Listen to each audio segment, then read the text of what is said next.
সামনে তারা এই সমাবেশ করতেছে এবং তাদেরকে দাবি দেওয়া তার ভিতরে বড় একটা দাবি দেওয়া আছে 45% ভাতা উৎসব এবং তাদের আবাসন যে ভাতা আছে সেটার জন্য তারা এই প্রেস ক্লাবের সামনে আসছে। দেখতেছেন অনেক মাস হাজার হাজার মানুষ সারা বাংলাদেশ থেকে এই শিক্ষকরা আসছে। আপনারা দেখছেন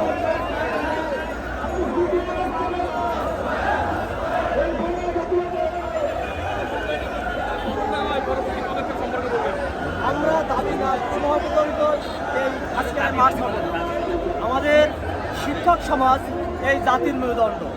জাতির মেরুদণ্ড হিসাবে আমাদেরকে 1000 টাকা বাসা পাওয়া যায়, যেখানে রাস্তায় ফুটপথে এখন দোকান দিতে গেলেও 1000 টাকা হয় না, চাঁদা দিতেই 1000 টাকা। সেখানে আমাদের বাসা ভাড়া মাত্র 1000 টাকা, চিকিৎসা ভাতা 500 টাকা। কোনো পরিবার কোনো বেচারারও তো 500 টাকা একটা গ্রামগঞ্জে বাসা ভাড়া পাওয়া যায় না। এইটা কি শিক্ষকদের প্রতি সম্মান? এই রাষ্ট্রের কি কোনো বিবেক নাই? এই রাষ্ট্রের কি কোনো দক্ষ যোগ্য চোখ খোলা মানুষ নাই যে শিক্ষকদের এই দাবি পূরণ করবে?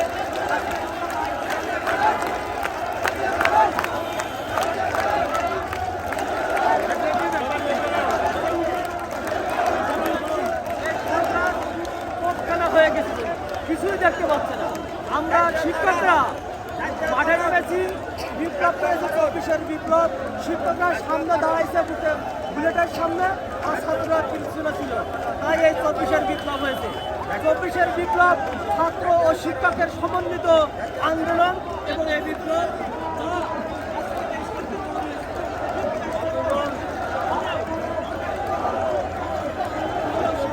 আন্দোলনের নামই নাই।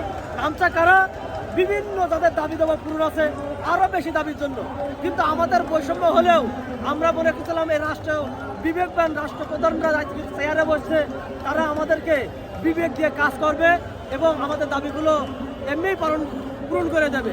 কিন্তু 1 বছর পার হলেও আমাদের কোনো দাবি পূরণ হয়নি। আমরা মনে করছিলাম রাষ্ট্র একটা স্থিতিশীল পরিবেশ হোক, তারপরে আমরা জানাবো স্মারকলিপির মাধ্যমে।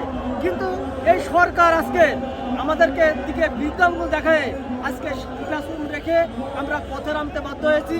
আজকে চিকিৎসা ভাতা, তারপরে বাসা ভাড়া, অন্যান্য আমাদের ঈদ বোনাস, সারা দেশে 100% ঈদ বোনাস পায়। আমাদের এরকমুক্ত শিক্ষকরা মাত্র 25% পায়। একটা শিক্ষক কি 4000 টাকা দিয়ে একটা 3 পিসও তো হয় না বোনাস দিয়ে। এই টাকা দিয়ে একটা 3 পিস হয় না, সেখানে ছেলেদের কি কাপড় কিনবে আর বউয়ের কি কাপড় কিনবে? এই রাষ্ট্রে কি কোনো বিবেক নাই? আমাদেরকে এই ঈদটাও একটু পালন করতে দেয় না। লক্ষ লক্ষ এই শিক্ষকদের প্রতি কোনো দয়া দরদ সম্মান কোনো কিছু দেখাচ্ছে না। ফলে আজকের আমরা এই আন্দোলনে নেমেছি।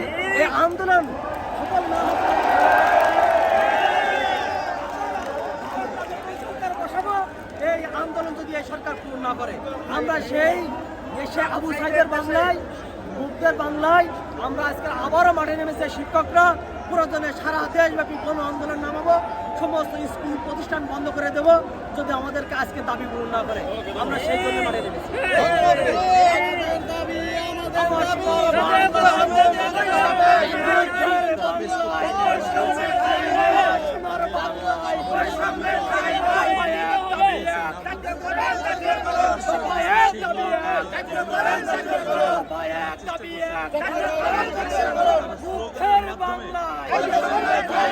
আবু সাইদের বাংলা বৈষম্যের ঠাঁই না। মানতে হবে, মানতে হবে, মানতে হবে, মানতে হবে। এক দাবি মানতে হবে, মানতে হবে। সামনে আবার যে আমরা এই পাশে কি বলছে আমরা সেটা দেখার চেষ্টা করি।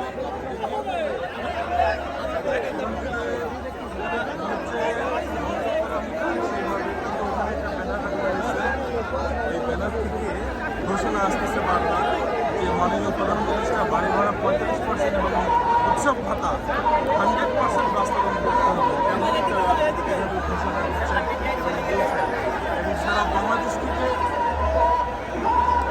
এমপিভুক্ত সব শিক্ষকরা এই জাতীয় প্রেস ক্লাবের সামনে হাজির হয়েছেন।